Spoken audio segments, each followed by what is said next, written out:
Hey, thank you so much, everyone. It's lovely to be here in cold Canberra, and I'm slowly acclimatising, but I leave tomorrow, so hey, I'm not going to be able to acclimatise fully, but not a problem. I'm going to try and keep this under a certain amount of time so that we can generate some discussion and have some questions and answers. So hopefully I won't talk too much, but you know what they say, give the girl a microphone and she never shuts up. So the topic of my talk today is winning hearts and minds and communicative acts of terrorism and counterterrorism. And what I'd like to do today is to present to you perhaps an alternative way of looking at terrorism, a way of looking at terrorism that is not terrorism as a strategy or a tactic, but of looking at terrorism as an act of communication with the primary aim of mobilising audiences. And this is not an unusual way of looking terrorism. There are models of terrorism as communication out there, but it is a very underdeveloped way of looking at terrorism. And one of the reasons for that is traditionally in counterterrorism, we have a traditional distinction between hard and soft counterterrorism measures. Hard counterterrorism measures being the defensive, military, legalistic, target hardening, intelligence side of counterterrorism. And soft counterterrorism being more those kinds of preemptive programs and policies and approaches that look to address the root causes of terrorism and that look at support for terrorism and the broader social problems and social issues associated with the proliferation of terrorism. So while hard counterterrorism measures are fairly matured and well understood in terms of how do we respond to attacks with military and defensive measures, soft counterterrorism tends to be a lot more immature. And this area, which is frequently called countering violent extremism as well, is still an area that's very developing more and more research into it and more interest into it. So what hard counterterrorism approach did, particularly the response to 9/11 and the war on terror through defence and the military response, managed to diminish the tactical and operational capacity of Al-Qaeda and did that quite successfully. But what it didn't do was address this broader problem of winning hearts and minds through these softer approaches, because there wasn't really a focus on soft approaches, although they did try, which is what I'm going to show you today. So now we have what's often called Al-Qaeda-inspired acts of terrorism carried out by dispersed cells and groups and by lone wolves who have a lot less tactical and operational capacity, but are still capable of carrying out devastating and quite shocking acts, such as what the ones that we recently saw in Boston and in Woolwich. So it's not that there weren't efforts made to capture hearts and minds alongside the hard counterterrorism measures in demolishing Al-Qaeda's capacity and tactical capability, but it was that, to put it quite frankly, these efforts were an epic failure. So what I want to do today is I want to show you some examples of those efforts. And I want to show you some other examples of some more recent efforts and look at what lessons we can learn from what we shouldn't be doing and what we could possibly do in countering violent extremism by looking at terrorism primarily as a mobilising act, something that mobilises its audiences. So I'm going to start with psychological operations. Now, psychological warfare, you're probably familiar with this term, means the use of propaganda during wartime. Long history of psychological warfare during wartime, as you can see from the poster. PSYOPs, or psychological operations as they're known, are planned operations to convey specific messages that are designed to influence attitudes of individuals, organisations and groups to win support for military action and the policies of a government. So when we look at PSYOPs in terms of counterterrorism, we're really talking about the war for hearts and minds.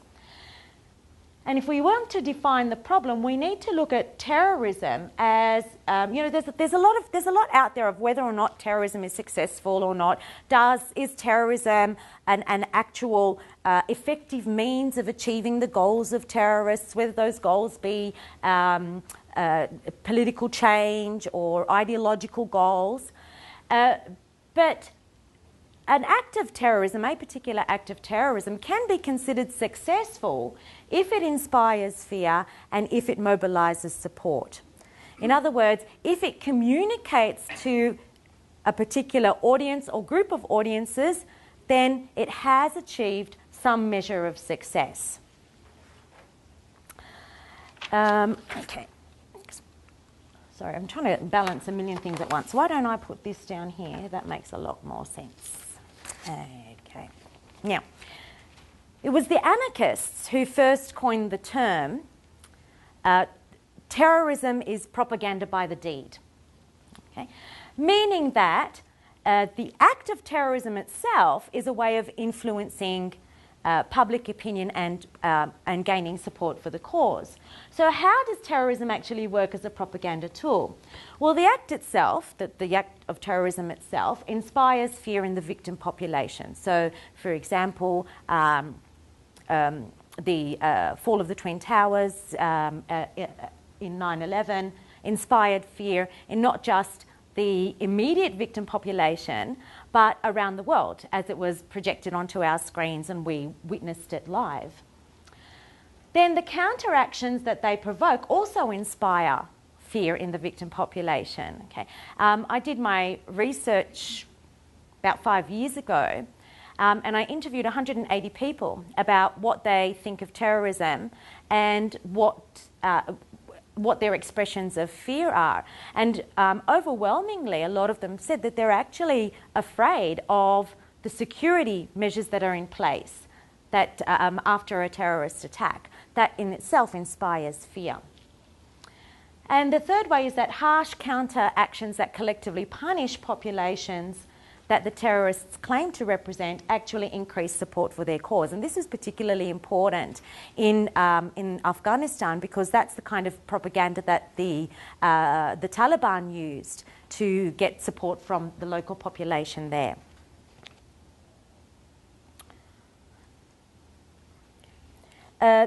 This is a quote about Al-Qaeda's media strategy. And I picked up this picture here. It's supposed to be Osama bin Laden watching television, but you can see all around him he's surrounded himself with technology and media. It says, Sheikh Osama knows that the media war is not less important than the military war against America. Most terrorist organisations, and particularly Al-Qaeda, had from its very start a very elaborate media strategy. And psychological warfare is not just something that's used by states during wartime as well. It's also used by terrorist organisations, and they incorporate psychological warfare and psychological operations into their strategies. Their key messages are designed to do a number of things: to justify their violence, either through ideological or social causes, to dehumanise the victims, mobilise sympathy, downplay the destructive effects of their actions, and remove the culpability by blaming the victims. And these mechanisms, if you know anything about Bandura's psychological process of moral disengagement, these messages play right into those processes of moral disengagement whereby normally socialised people can become violent by shutting down or shutting off those moral moral receptors that tell them that violence is wrong.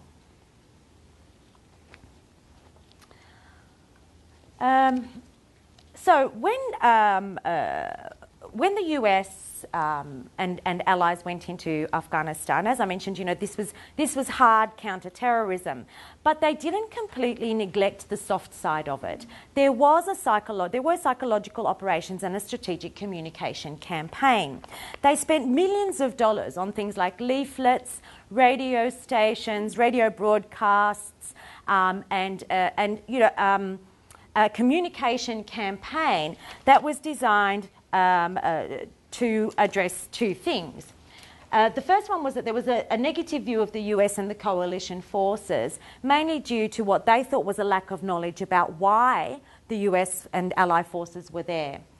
The second one, that there was a propaganda coming out from the Taliban and Al-Qaeda, which was designed to perpetuate this idea that the attacks were actually attacks against Islam, that this war on terror was actually a war against Islam.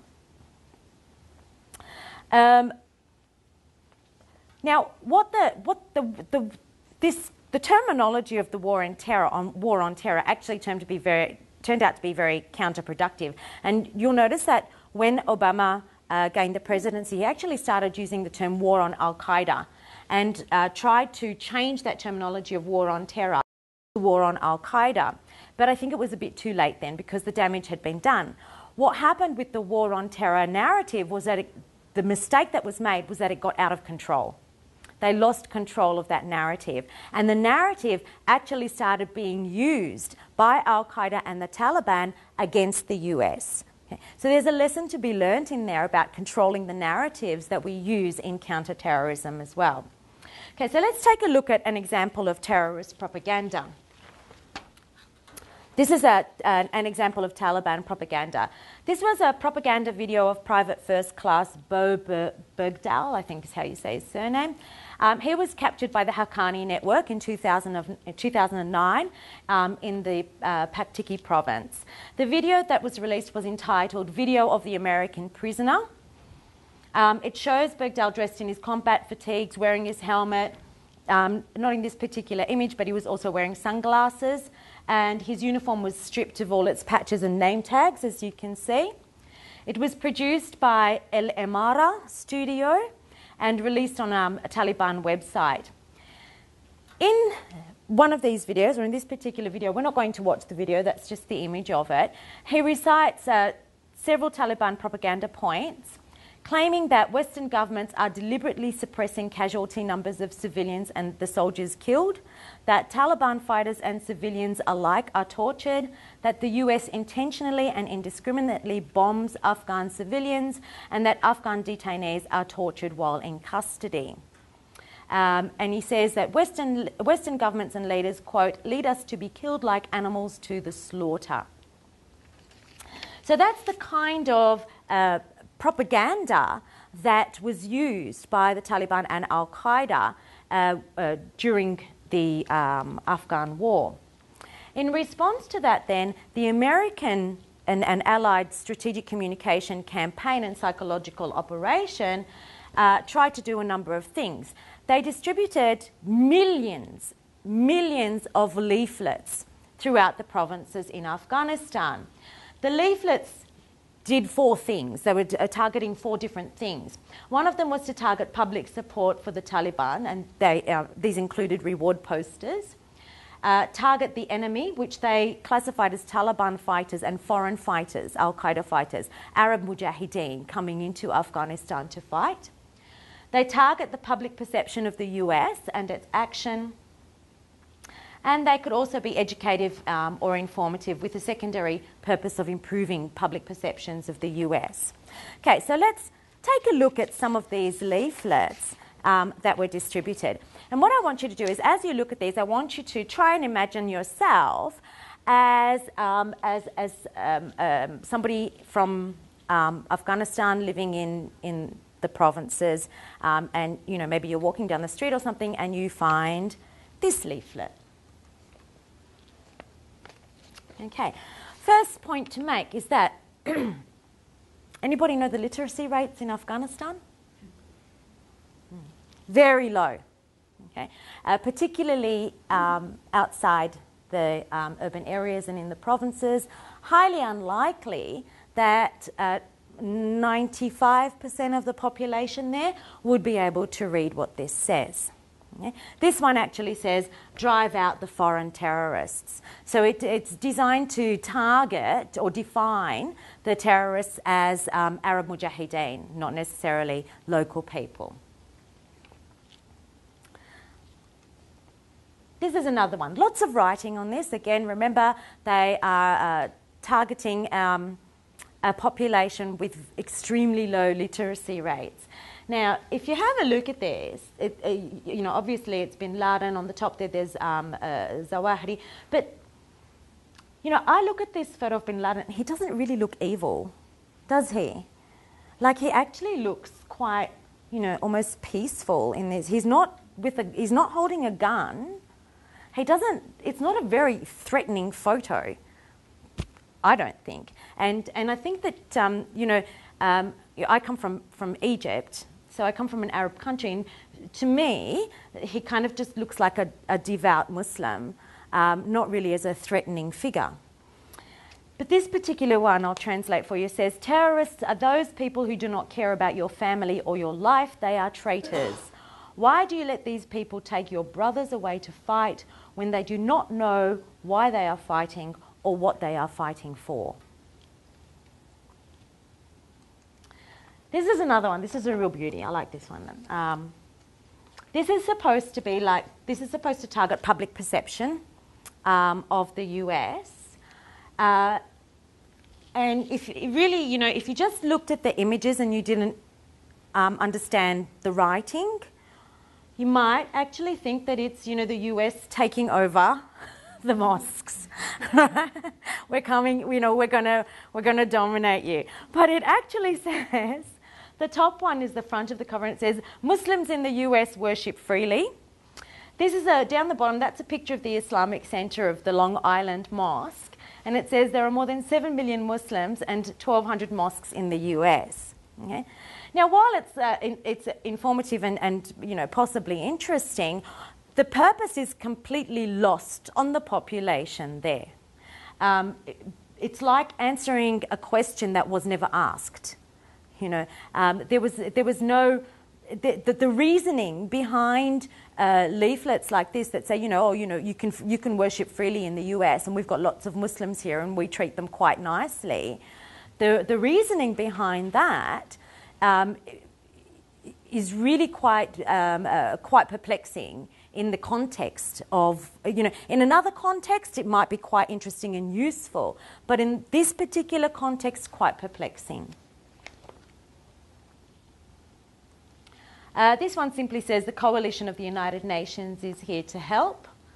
And there's as you can see, there's a photo there. Now, this next one I really want you to look at and ignore the right. If anyone here knows how to read the writing, just ignore it.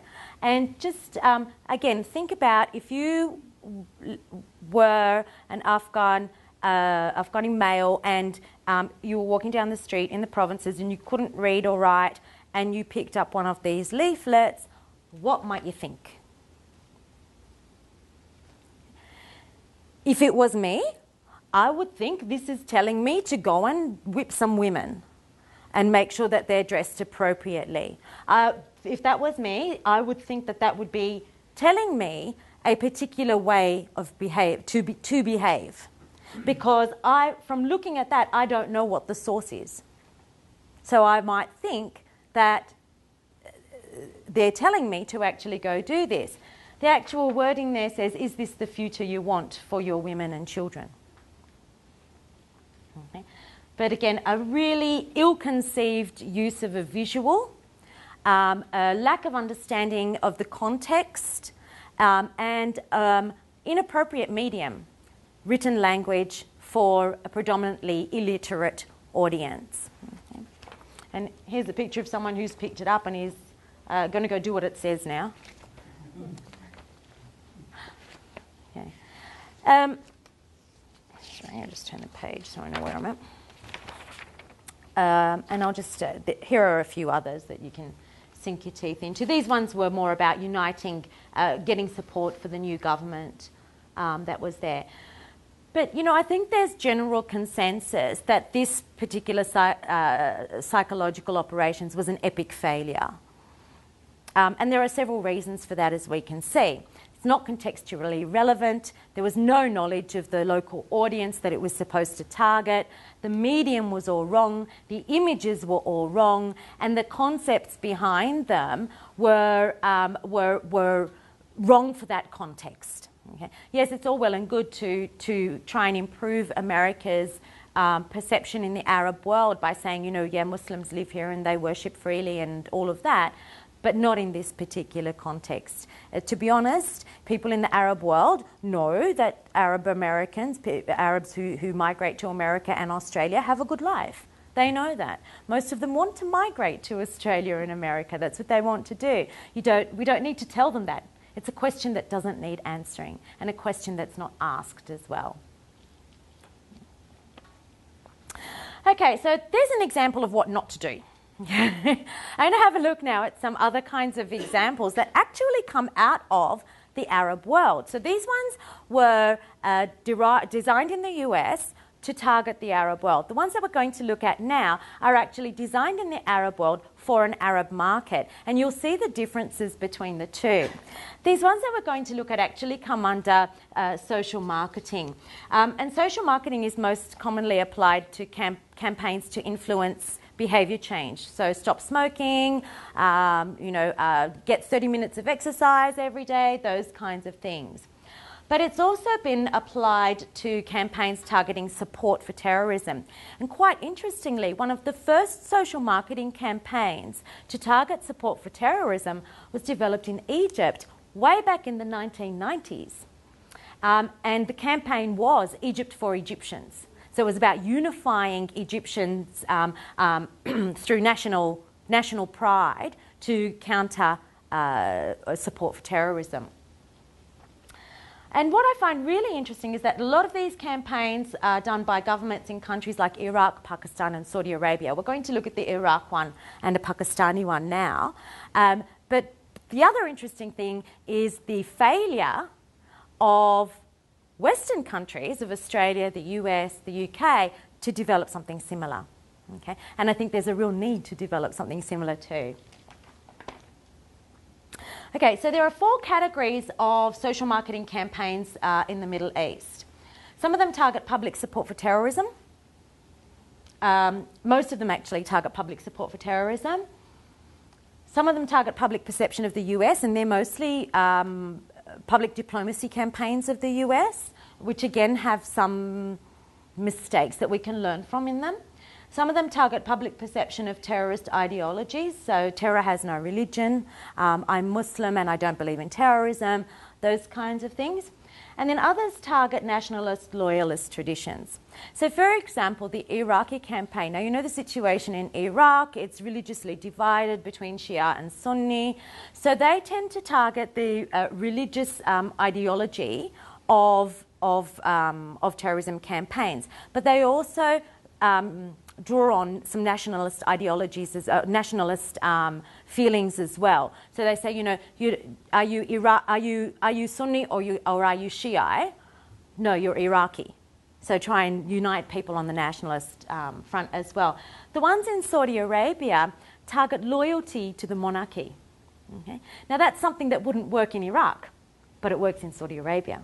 Something that wouldn't work in Australia, but it works in Saudi Arabia. So it's really what the context in which they're developed and the audience that they're targeting is really a key driver of what kind of messages. Okay, the first one I want to show you, this is Say No to Terror. This is quite an extensive campaign, and I've been following it for a number of years. It started out with 5 videos and 5 posters and has really grown since then. I want to show you one video and then I'm going to show you some posters.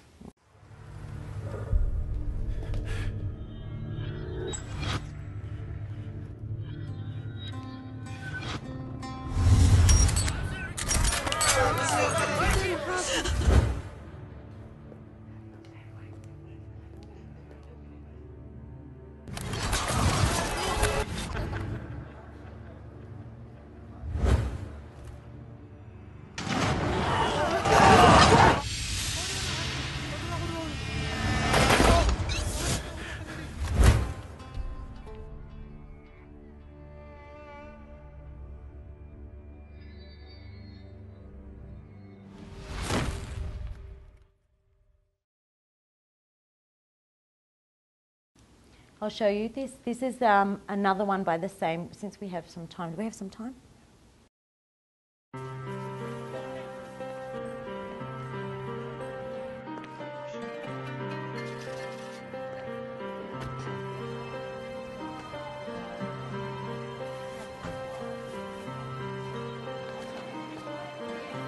الزكاة ركن من أركان الإسلام، به تقوى دعائم المجتمع، فاحرص على أن تؤديها لمن يستحقها ليكتمل عمل الخير.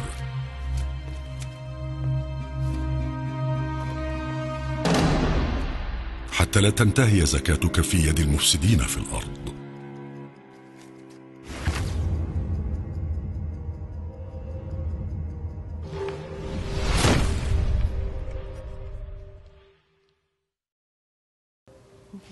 I'll just translate that one for you. That one says that zakat is almsgiving, and it says that zakat is one of the cornerstones of Islam. So you saw in that the guy, the man giving the money, and it says, zakat is one of the cornerstones of Islam, and it says make sure that your zakat, the money that you give, your donations, go to a good cause. Make sure that that your money doesn't end up going to extremists. So it's really raising awareness of the possibility of people's donations. There's a zakat which every Muslim is obliged to give. I think it's 5% of what we earn. And it's just raising awareness to make sure that people know where their zakat is going. So this Say No to Terror campaign actually consists of a website, which I'll show you. Oh, hang on. Okay. Consists of a website called, and a Facebook, YouTube. They have a whole range of social media. It's only in the last couple of years that they've started using other forms of social media. Originally, they were just a website. It's called Say No to Terror. It's actually quite difficult to find, which is very interesting. You have to actually search a lot for it to find it. It is only in Arabic as well. This is their Facebook page in Arabic. This is their website. These are all videos, different videos that you can watch, all with different kinds of messages. This one's quite poignant. It's a mother, and she's got a photo of her son and her two daughters, and she's ripping out the photo of the son because he's just gone and committed a terrorist act. Okay. The website or the whole campaign has this catchphrase. In Arabic, translated just means terrorism, I'm Muslim and I'm against it. Okay. So that's the whole catchphrase of the entire campaign. Here's one of the posters. It's a very interesting poster. You can see the visual, but the language here is a little bit flowery. It's very Arabic language. So I'm going to try and translate and interpret it in the best way possible, but it would make a lot more sense to an Arabic person than it would. It says, he who sees with clarity, it is to his advantage, and he who doesn't, it is to his disadvantage. If you like something, your trust could be blind. If it is worthy of your trust, it will lead to good things. But if it is bad or extreme, it will lead to your demise. So open your eyes and be careful of the deceit, of the darkness, so you do not become a pawn in the hands of extremists. Okay. Quite flowery language, but the imagery is still there. And this is another one by the same group. Sympathising with terrorism is a form of terrorism, one of its faces. So therefore the use of the mask. He will try using any means to get your sympathy and support. He will say that he is fighting on your behalf, enumerating the similarities between you. And he will say that you may look different, you may wear different clothes, but that you are no different from him in thoughts and deeds. And so indeed you are not different. So again, targeting support for terrorism, saying, if you believe what they say, countering the propaganda. If you believe the propaganda, then it's just as, it's also an act of terrorism. Supporting it is also an act of terrorism. Now, one of the interesting things about this website and this campaign, as I mentioned, it's really, really difficult to find. Okay, there's a website there, but it's actually Say No to Terrorism. It's SNTT, sntt.me. So it's actually quite difficult to find. The other thing is you can, and I've tried, spent hours trying to figure out who is actually behind it. You can't. You cannot get any idea of who is actually behind this campaign, who's funding it. The third thing is that these ads actually air on television stations throughout the Arab world, but they air on stations such as NBC, which, so for example, those ads might show before something like Arab Idol. Okay, so those stations are actually very moderate, westernized stations. You know, they show Western shows, they show music shows, music videos, things like that. So they may not actually be reaching the target audience. And these are three kinds of criticisms that have been levelled at this campaign. That we don't know who it is who did it, so therefore there's no way, well, there's good and bad to that, because there's no way of knowing whether it's an actual credible source. But at the same time, if you don't know the source, then you also can't discredit the source. But the other big criticism is that the media that they use, the audience that they target is probably the wrong audience, because they're shown on these television stations around the Arab world. The next one I want to show you is called Ye Hum Nahin. This is a Pakistani one. It's called Say No to Terrorism. It's posters, print ads, dedicated website targeting public support for terrorism. It actually started as a song called Say No to Terrorism. And it was done by a group of Pakistani songwriters and artists in the style of, you know, We Are the World and you know, Save the World and those kinds of songs. Then it was followed up by a campaign of 6,000 volunteers getting signatures on a petition that says, we are Muslim and we're against terrorism, say no to terrorism, on a say no to. So in 2011, this campaign actually won an award for, from a social marketing group. The campaign was developed by Leo Burnett Advertising, and it wasn't done pro bono, so it's a very commercialised campaign as well. But let's take a look. That's their website. Their catchphrase, are we the ones who deprive our mothers and our children? That's what they use. So it's Say No to Terrorism, and it really asks people to reflect more. That's the group of Pakistani artists who, you know, We Are the World, Say No to Terrorism. And that's the number of signatures that they've got so far on their petition. Operating, of course, in urban areas, not in the rural areas of Pakistan as well. Here are some of their posters. Are we the ones destroying our future? So they're in English and they're in Urdu as well. Again, asking people to sign the form, volunteers nationwide, or sending your name by SMS or on the website. So it was a real mobilising campaign, getting people to mobilise and say we don't support terrorism. So they use images of mothers and children suffering, and they ask that question, are we the ones, are we the ones? And there's one more, another one, depriving children of their affection. Okay.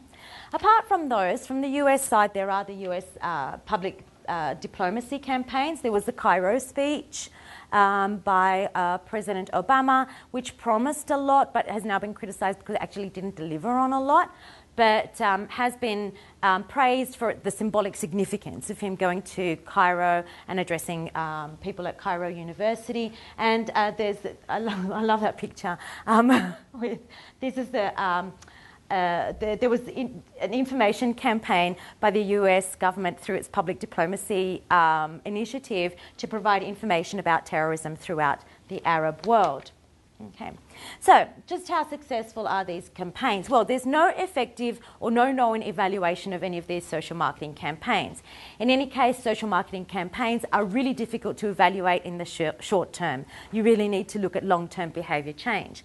But the one thing that, the one evaluation that has come out of the Saudi Arabian campaign, which involves a program of de-radicalisation in prisons, which is essentially re-education about religion. But after their 2003 terrorist attack, they also had billboards throughout Riyadh and Jeddah that were basically saying, you know, if you support terrorism, then you are committing treason against the monarchy. And of course, you know, we had the recent arrest and detention of an Australian citizen in Saudi Arabia on terrorism charges, and in Saudi Arabia, even protesting against the government can be considered, under their definition of terrorism, a form of terrorism. So Saudi Arabia reckons around 3,000 prisoners have participated in their counselling program, and that around 1,400 of them renounced their former beliefs. But that's about the only kind of measure that we've got about any of the campaigns throughout the Arab world. I'm going to show you one more. This one is called Terrorism Has No Religion. Okay, so we've seen Say No to Terror. We've seen No Terror, and this, or I'm Muslim, terrorism, I'm Muslim, I'm against it. And this one, Terrorism Has No Religion. Now, this particular video was screened on Arabic channels around the Arab world. Its origin is unclear, but it is said to have been produced by a Californian-based group named 900 Frames, with funding provided by a group known as Future Iraq. But you can't find any information on this particular group called Future Iraq, but they claim to be independent, non-government, comprised of a number of scholars, business persons, and activists. So I'm going to show you that video, and I'll have a little chat to you about that one.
Okay, so again, no measures of success with this one, but here are some responses to it.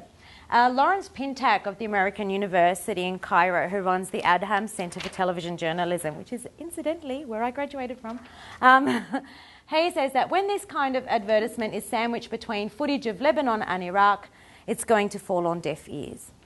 Some of the other responses to it, that it looked like a brainwashing campaign, an attempt at manipulation. It was criticised a lot for its the fake bomb and how stylised it was. Doesn't feel like it's something from my culture. May as well be a Coca-Cola ad. People already know the impact of terrorism. Those who support terrorism are not likely to have their minds changed by a television advertisement. So they're just some of the popular responses to that particular ad that I found. Okay, so looking at everything that we've seen today, the psychological operations by the US in Afghanistan, the social marketing campaigns that are run throughout the Arab world that target support for terrorism through their websites, their posters and their videos, and videos that, like this one, that attempt to show the devastating consequences of a terrorist attack. What can we say are some of the measures of success? How do we know if a counter-narrative or a campaign that attempts to counter the terrorist narrative is going to be successful or not? Okay, well, one of the first things that it needs to have is it needs to have authenticity. Okay, so it needs to speak to the worldview of the audience that it's trying to reach. Okay. You know, I mentioned before that a lot of the criticisms of the second one was that it didn't really the imaging and the way that it was put together was really looked at as being fake. Didn't look authentic. Didn't look like it was actually done by somebody who understood what the situation was. And that also comes into the cultural and contextual relevance as well. You know, I spoke to someone who used to head up the political Islam research arm of the CIA, Emil Nachle, who comes to WA quite often and we always catch up. But he said that when he started there was nobody, you know, the people who were in charge of strategic communications, none of them had even been to the Middle East. They didn't know the language, they didn't know the culture, they didn't know anything about it, and they were developing these communication campaigns and these leaflets that, as you can see, were very much, you know, American cultural context and what would we like to see if we were in America, if that was us. But it wasn't really about the audience that they were targeting. The third one is that there needs to be credible sources and a credible medium. They need to come through those paths of influence that have some impact on the target audience. And those paths of influence could be socializing agents, such as their parents, their peers, their teachers. But they can also be former extremists, former terrorists who have renounced violence, can be quite an effective and credible source for a counter-narrative. Okay? The medium also needs to be credible as well. So as you saw, some of the criticisms of those campaigns is that they're aired on television stations that also, you know, the advertisement is aired just before Arab Idol, which incidentally was won by a Palestinian this year. So the Palestinians are all... I saw the ambassador last night and he was like all excited that one of his... It's amazing how big Arab Idol is over there. And the last thing is that there has to be transparency in the message. Now, you know, if you go on any of these extremist websites, and I've done analysis of them before, but they talk about suicide bombers. They never call them suicide bombers, they never call them terrorists. These people are martyrs who should be exalted for their personal sacrifice in the name of Allah. And they were so brave and they were so wonderful. There is a common narrative in the extremist narrative. It is all about moralizing that violence, dehumanizing the victim, and taking away culpability by actually blaming the victim. So counter-narrative messages need to also target those particular and explicitly target those messages as well. You know, it's no good sending out messages that, you know, we've got 7 million Muslims and they have a beautiful mosque to pray in, when the Taliban is sending out messages that, look at them, they're responsible for killing us, so we should go and kill them. The two messages don't collide, they don't counter each other. So there needs to be transparency in the messages where they combine, they're culturally and contextually relevant, they use credible mediums, they look authentic, they have an authenticity about them, but most importantly, that they actually counter the terrorist narrative. They counter that narrative by explicitly pointing out those particular messages and countering those particular messages.